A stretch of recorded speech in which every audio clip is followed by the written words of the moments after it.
In this video, I am going to show you how to loosen your tight box braids in minutes. Let's get straight into it.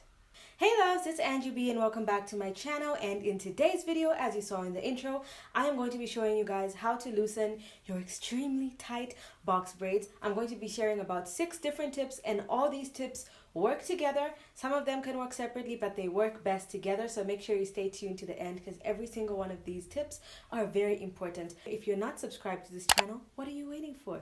Hit the subscribe button, it is linked right down there, and make sure you click the bell because that will make sure that you guys get notifications every single time I post. The first tip might seem like a no-brainer and like, why would you give me that as a tip? Isn't it obvious? But no, it is not obvious. The first tip is to say something while your braids are being done. When your hair is being braided really tight, you can obviously feel it. It's not like once all your braids are done, you suddenly feel like, oh my gosh, my hair is so tight, all the braids are tight. And I think on my last video about braids, a bunch of you commented like, hey guys, just don't get tight braids in the first place. But I'm assuming if you came to this video, there's a possibility that you already have the tight braids in your head and you're trying to figure out what to do with them. But I just wanted to put this one first because it is very important. If you think your hairstylist might get upset with you or might not want to do your hair, hey, you're paying for the service, move on to the next one. If they don't want to braid your hair how you want it to be done, you have to think which one's more worth it, making your stylist happy or having your edges at the end of the day. The second tip now is the one that's going to help you right now in minutes. If you already have the tight braids in your head, I'm actually going to do this myself. My hair is not tight, as you guys can see. I literally finished braiding my hair about an hour ago, and I can move it around. Of course, I can't flip it completely over. It's like a little bit stiff there, and I can feel some tension, but I can move my hair around with no issues.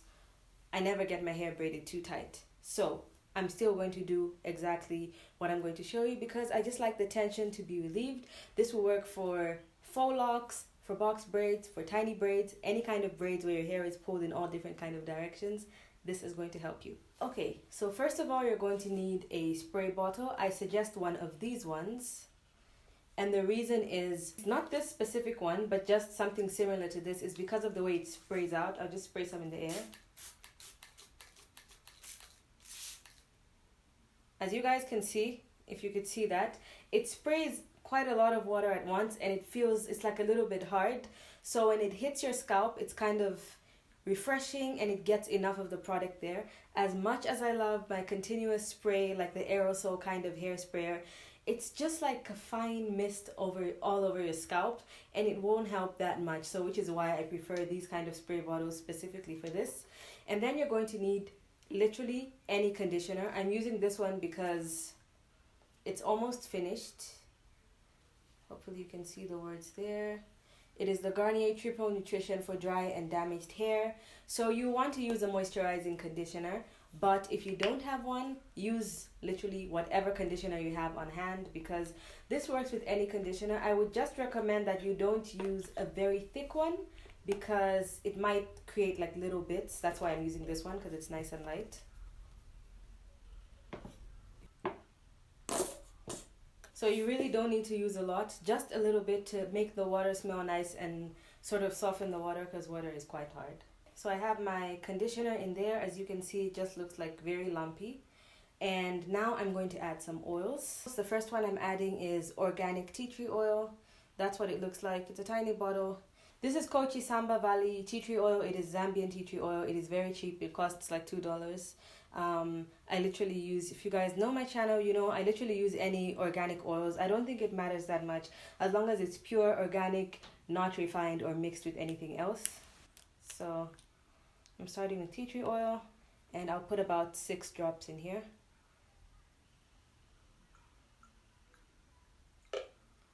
That was more like 7, but who cares? Next, I'm going to use my peppermint oil. This one's by Himani. It's the only time I've used it, but it works well enough. Just know I will suggest exactly the same thing or alternatives in the description box below because like I said, you can use oils from anywhere as long as you trust the brand. 1, 2, 3, 4, 5, 6, 7, 8, 9, 10. Came to about 12 drops, although I counted 10. Okay, so now I'm going to close it and then shake it up.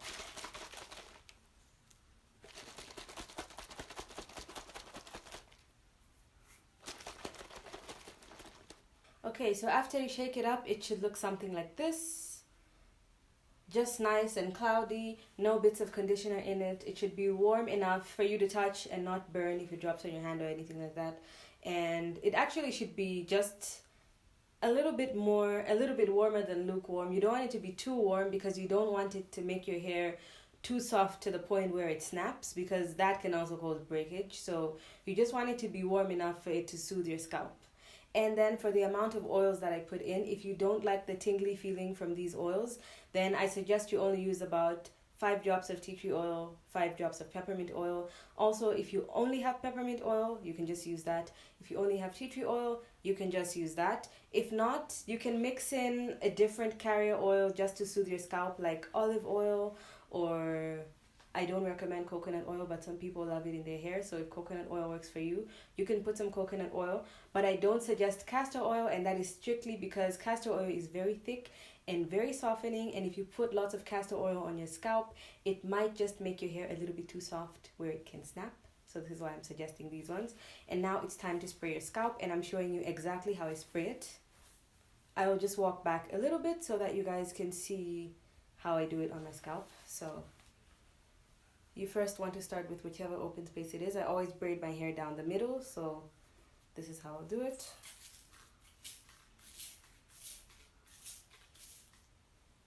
Then you just want to rub it in. Don't rub across the direction in which it was braided because you don't want to create frizz. So just follow the lines of how the hair was braided. And then from whichever direction, you can just start lifting up some braids and spraying more hair.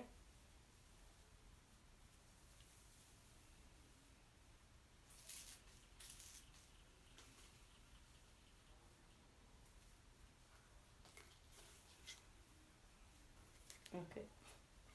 Make sure to not spray all this all over your braids because that might cause frizz on your hair that's in the braids. Just spray this on your scalp, and if a little bit goes on the hair, that's fine. Just don't actually spray it on your hair. Okay, so that's exactly how I do it. I'm going to spray the other side off camera because I don't want to waste your time. So after you do this, this is something that you want to do. Follow it up with an oil. Remember what I said, like with the carrier oils, you can just put the stimulating oils in here because those will start tingling and they'll send blood to your scalp and they'll really relieve your scalp. Like that's what it's for. It will feel like you just took a breath mint on your scalp or just brushed your teeth. That kind of refreshing feeling. This is how this feels. This is why I love it, and I will always highly, highly, highly recommend this. I've been doing this for years, and if you're not new to my channel, then you know in another video I've used basically the same mixture. So now I'm going to put an oil on my scalp. So this is my oil mix. It's almost done. You can probably see there's just a tiny bit. I'll refill it and do the rest off camera. I just want to show you exactly how I do it. So in here it's got olive oil, almond oil, and a mixture of some Ayurvedic oils, so like Bringraj oil and Amla oil, that kind of a mix. But honestly, you can just use a plain oil, whatever your favorite oil is, avocado, whatever, except castor oil, because that's just too softening. If you want, you can use like the bottle cap or something and just dip your finger in the oil if you don't have this kind of a bottle, because you don't want to get oil all over your hair. But if you do have a nozzle bottle like this, you just want to tilt it over on your scalp. Drop some oil down and do the same direction as you were doing with the water. Follow the direction of your parting. You don't want to rub like this because you will create frizz, and nobody wants frizzy braids. And then you continue going down the line. I'm just going to do this on 2 lines because, again, I don't want to waste your time.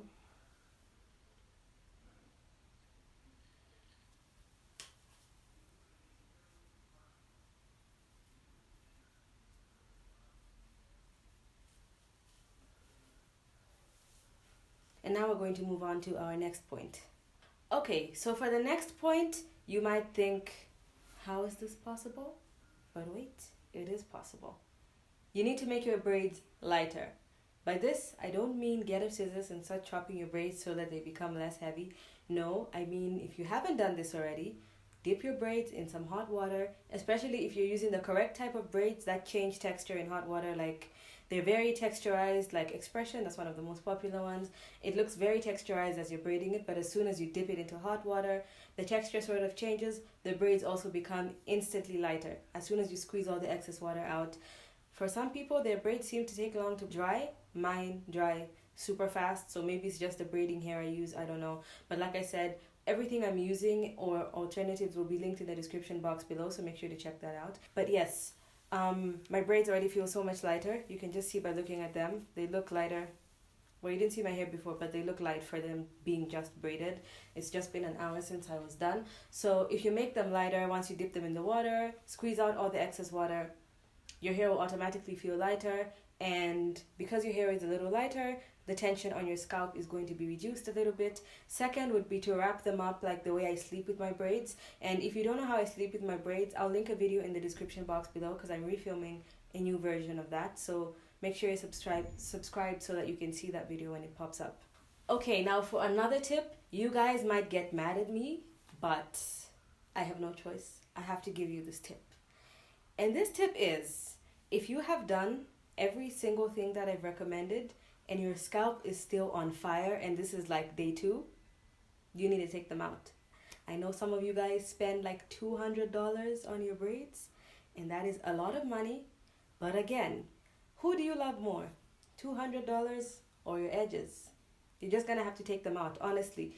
If you guys are just like, you know what, it's cool if I take these braids out and my hair is falling out and my edges are like this, I'm just gonna wait till my braids get loose.